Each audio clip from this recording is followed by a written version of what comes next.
Good afternoon, everyone. Today we have with us here today Mr. Mustafeez Siddiqui. He is our parent TEDx speaker, and he's talked about how a parent can turn into a mentor and the importance of that. So first of all, I'd like to congratulate you, sir. I really loved your speech. I found it very inspiring, and I think it was something that really needed to be talked about. So I'd like to start by asking you, how was your experience today at TEDxElproIntlSchool? I would say it's nothing less of amazing. It has been really the way it has been managed and how professionally the entire event has been managed. It was amazing. I couldn't expect anything better. So this is like the epitome of how do you manage, or it sets a bar, it sets a standard how things should be managed. As I said, I really loved your topic. So what exactly inspired you to choose this topic, and what was the process of you choosing this topic? So the entire idea came to me when we were traveling, and we were taking a flight towards, I think, Srinagar, and my daughter was young, I think 6 or 7 years old. She had a prejudice that all the captains of the plane are usually males. While we were exiting the plane, the captain was standing there and there was a lady standing, and she was really amazed by that. We took a photograph of her, and she even thinks about that particular thing even today. So that struck me that she's motivated to do something because she's inspired by that. And as a parent, we never tend to inspire kids. What we tend to do is to teach them that this is right, this is wrong, this is how things needs to be done. But never we think about inspiring our kids. That's what led me to think about this particular idea, that as parents, we will be more successful in bringing up a child if we are mentoring them and inspiring them, rather than just being a teacher or disciplinary person who is imparting discipline on them. So I really love that your inspiration was your daughter. So you talked about how mentoring should be, used more than just being taught instead. So what if there's a parent who wants to use parenting with discipline as well as mentoring? How do you think a parent can balance both of that? So mentoring is not essentially a replacement for disciplinary action. Of course, there are certain rules, certain scenarios where you must discipline your child. The change that mentoring brings is essentially the approach that you take towards that discipline.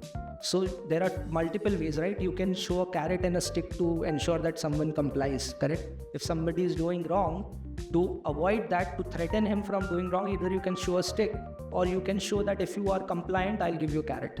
That's the philosophy, correct? So mentoring is not replacing the concept of having discipline, but it only changes the approach, only changes the way you discipline your children. So that's what the whole idea is. So I've heard about your experience and that you're a lawyer. Do you think your experience in corporate law and compliance has played a huge part in your role as a parent? I would say not the profession, but my journey, yes.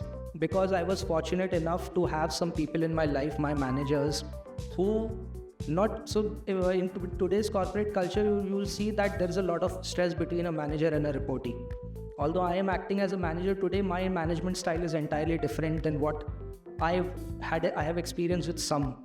But that change is because I had people in my life who were my managers, not essentially managers, but they were my mentors. They taught me, they supported me. As I said, they inspired me to do things in a better fashion. They inspired me how I can excel, how I can grow. I believe, yes, in a way my journey has, I don't know how much impact my profession had, but I don't have much data points on that section. Okay, so lastly, to conclude this interview, you mentioned how to understand your child, you need to understand your own emotions first.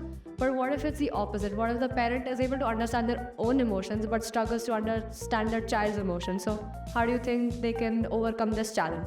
As I said, so mindset is the concept that I spoke about. It works both ways. The issue is about alignment. So you working on mindset, that is being aware of your own thoughts and emotions without paying heed or without attending to your kids' emotion, doesn't really help. It always has to be an alignment. So the first step should be that you know what your child is thinking, what support he needs, and then you move on. So while you are giving an advice to him, or while you are trying to teach him or mentor him, that time it should not happen that you are in a state of anger, and that anger is overshadowing your advice to your child, or you are frustrated because something happened back at the office, and then you are advising your child.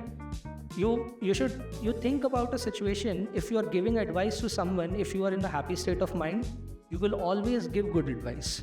yes, okay, this can happen, you'll motivate someone. But if you are annoyed, if you are angry, if you are, not in a good state of mind, you will never be able to advise better. So it's important that you align with their thought process, align your thought process to theirs, and then take that particular discussion further. Your TEDx talks will definitely help a lot of parents in mentoring. That is all I have for today. Thank you so much for this interview.